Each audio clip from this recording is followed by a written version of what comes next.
Bonjour. Une nouvelle de Frédéric Brown, Fatale erreur, tirée de Fantômes et Farfafouilles. Monsieur Walter Baxter était un grand lecteur de romans policiers depuis de longues années.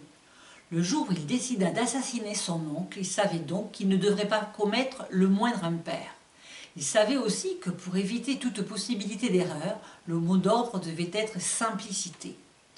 Une rigoureuse simplicité. Pas d'alibi préparé à l'avance et qui risque toujours de ne pas tenir. Pas de modus operandi compliqué.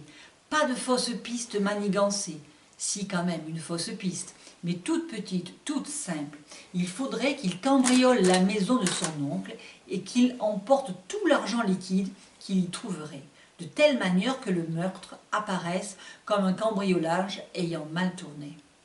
Sans cela, unique héritier de son oncle, il se désignerait trop comme suspect numéro 1. Il prit tout son temps pour faire l'emplette d'une pince Monseigneur dans des conditions rendant impossible l'identification de l'acquéreur. La pince Monseigneur lui servirait à la fois d'outil et d'arme. Il mit soigneusement au point les moindres détails, car il savait que la moindre erreur lui serait funeste, et il était certain de n'en commettre aucune. Avec grand soin, il fixa la nuit et l'heure de l'opération. La pince Monseigneur ouvrit la fenêtre sans difficulté et sans bruit. Il entra dans le salon. La porte donnant sur la chambre à coucher était grande ouverte, mais aucun bruit n'en venait. Il décida d'en finir avec la partie cambriolage de l'opération.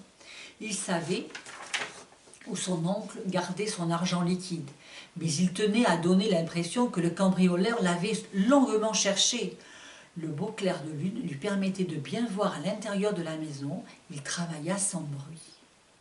2 heures plus tard, une fois rentré chez lui, il se déshabilla vite et se mit au lit. La police n'avait aucune possibilité d'être alertée avant le lendemain, mais il était prêt à recevoir les policiers si par hasard ils se présentaient avant.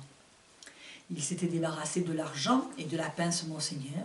Certes, cela lui avait fait mal au cœur de détruire quelques centaines de dollars en billets de banque, mais il s'agissait là d'une mesure de sécurité indispensable. Et quelques centaines de dollars étaient peu de choses à côté des 50 000 dollars au moins qu'allait représenter l'héritage. On frappa à la porte. Déjà, il se força au calme, alla ouvrir. Le shérif et son adjoint entrèrent en le bousculant. « Walter Baxter, voici le mandat d'amener. Habillez-vous et suivez-nous. »« Vous m'arrêtez, mais pourquoi ?»« Vol avec effraction. Votre oncle vous a vu et reconnu. Il est resté sans faire de bruit à la porte de sa chambre à coucher. Dès que vous êtes parti, il est venu au poste et a fait sa déposition sous serment. » La mâchoire de Walter Baxter s'affaissa. Il avait malgré tout commis une erreur. Il avait certes conçu le meurtre parfait, mais le cambriolage l'avait tellement obnubilé qu'il avait oublié de le commettre. Merci, à bientôt.